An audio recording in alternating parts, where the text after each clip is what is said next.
안녕하세요. 피부과 전문의 닥터창입니다. 오늘은 모공 이야기를 좀 해볼까 하는데요. 20대부터 중장년층까지도 많이 이야기가 되고 있는 아주 중요한 주제인 것 같습니다.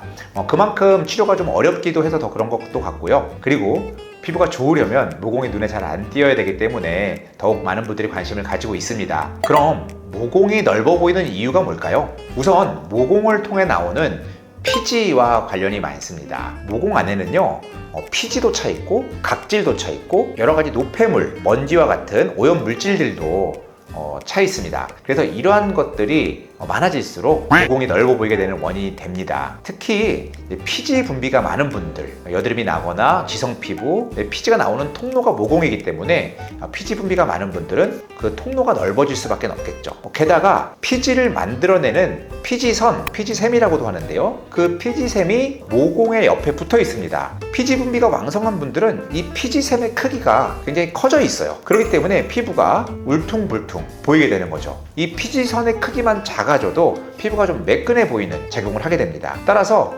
피지 분비가 많은 분들은 피지가 많이 나와서도 모공이 커 보이고, 피지선이 크기 때문에 피부가 매끈하지 않고 울퉁불퉁해 보이기 때문에 또 모공이 커 보입니다. 그래서 이러한 악조건들이 있고요. 피지 분비에는 계절적인 요인도 있죠. 여름철이 되면 피지 분비도 많고 땀도 많이 나고, 그래서 모공이 더 넓어 보입니다. 그리고 생활 습관, 수면 습관, 스트레스도 피지 분비와 관련이 있습니다. 호르몬과 관련돼서 피지 분비는 변화하기 때문에 우리가 스트레스 받거나 잠 못 자고 피곤하고 그러면 피지가 폭발하게 돼 있습니다. 나이가 들어가면서는 탄력이 떨어지는 것이 또 하나의 원인이 됩니다. 30대부터는 탄력이 점점 떨어지면서 모공이 늘어진다고 하죠. 이렇게 가로로 늘어지기도 하고, 그래서 모공이 넓어지게 되고, 심지어 젊을 때는 모공이 별로 안 보이던 분들이 나이 들면서 탄력이 떨어지기 때문에 모공이 넓어지는 경우도 있습니다. 이러한 피지 관리를 우선 홈케어부터 어떻게 해야 될지 말씀드릴게요. 첫 번째 단계는 세안이죠. 우리 스킨케어의 시작이라고 불리는 세안. 피지가 많은 분들은 특히 일상생활을 하고 나서 저녁 때 꼼꼼하게 클렌징을 해주는 것이 좋습니다. 피지를 녹일 수 있는 클렌징 오일이나 클렌징 밀크와 같은 클렌징 제품을 사용해서 이중 세안을 하시는데요. 클렌징 오일을 바르고 좀 가볍게 한 1분 정도 마사지 하듯이 문질러서, 그러니까 충분히 피지가 녹을 수 있도록 도와줍니다. 이후에 부드러운 클렌징 폼을 이용해서 남아있는 잔여물을 닦아내시면 되겠습니다. 주의할 점은 과도하게 문지르거나 장시간 동안 세안을 하는 것인데요.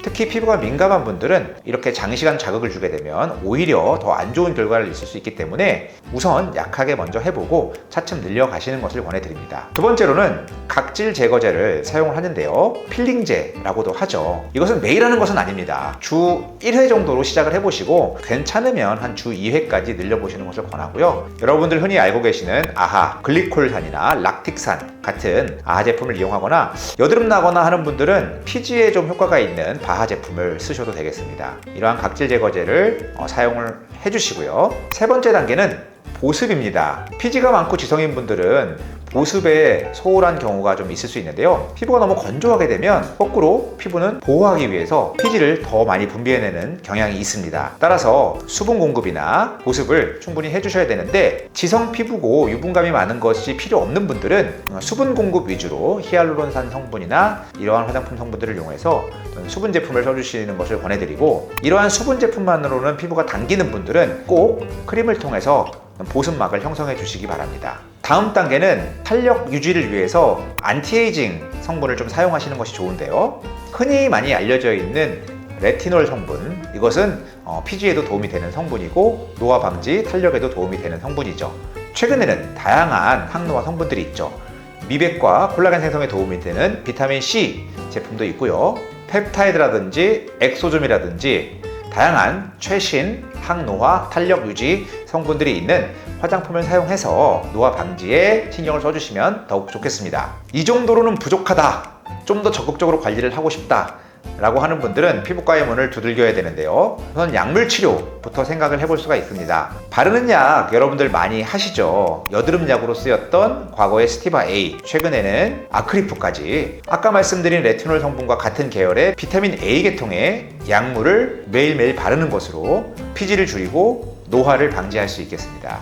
먹는 약을 원하시는 분들도 있는데요.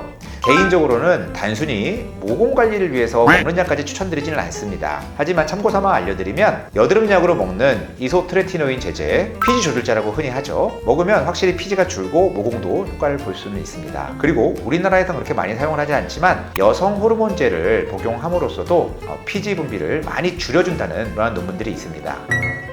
다음으로는 피지를 줄여주는 시술이나 탄력을 올려주는 시술, 모공 치료로 많이 사용을 합니다. 대표적인 시술로서는 더모톡신 또는 스킨보톡스, 마이크로보톡스 등등 이름을 가지고 있는 보톡스 시술인데요. 보톡스가 피지 분비를 감소해주는 효과는 이미 많이 알려져 있고 많은 논문에서 검증이 되어 있습니다. 논문에 따라서는 3개월에서 길게는 7개월까지도 피지 감소 효과가 있어서 모공을 적게 보이게 하고 피부결을 매끈하게 하는 그러한 효과가 있어서 저 역시도 많이 시술을 하고 있습니다. 다양한 시술 중에서 그래도 좀 눈에 띄는 효과를 보고 싶다라고 한다면 더모톡신을 추천을 드립니다. 최근에는 다양한 스킨 부스터와 결합해서 더모톡신이 가지고 있지 않은 탄력 증가 효과를 합쳐서 모공 케어를 많이 하죠. 리쥬란이라든지 주베룩, 그리고 히알루론산으로 되어 있는 힐로웨이브, 스킨바이브 등등의 다양한 제품들이 나와 있어서 더모톡신과 컴바인해서 많이 사용하고 있습니다. 더모톡신의 또 한 가지 장점은 주름이나 리프팅 효과까지 있어서 노화에 대한 치료까지 같이 할 수 있다는 장점이 있습니다. 다음으로는 골드 PTT인데요. 역시 피지 분비를 줄여주고 탄력도 올려서 모공 치료를 효과적으로 할 수 있고 피부결이 매끈해지는 효과가 좋아서 꾸준히 관리하기에 좋은 시술입니다. 특히 여드름이 나는 분들은 이 치료가 여드름에 굉장히 효과적이기 때문에 여드름과 모공과 탄력을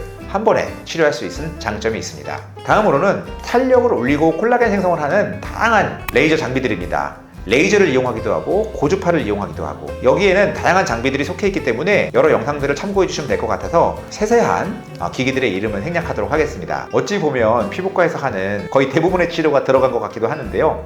맞습니다. 왜냐하면 모든 피부과에서 하는 치료들이 대부분 콜라겐을 생성하고 노화를 방지하는 치료들이기 때문에 당연히 모공에도 효과가 있을 수 있습니다. 그래서 피부과 치료는 모공이면 모공, 탄력이면 탄력 이렇게 따로따로 분리되어 있는 건 아니고요. 전반적이고 종합적인 관리를 하게 되는 경우가 많죠. 여러분들이 생각했을 때는 나의 모공이 피지 분비가 많아서 생기는 모공이냐 아니면 난 피지 분비는 그렇게 많지 않고 피부가 건조한 편인데 나이가 들면서 탄력이 떨어지면서 커 보이는 모공이냐 이러한 부분들을 한번 체크를 해보시고 홈케어부터 한번 시작해 보시기를 권해드립니다. 오늘 이렇게 모공에 대한 이야기를 했고요. 궁금하신 분들은 댓글 달아주시고 구독, 좋아요도 부탁드리겠습니다. 이상 피부과 전문의 닥터 창이었습니다. 감사합니다.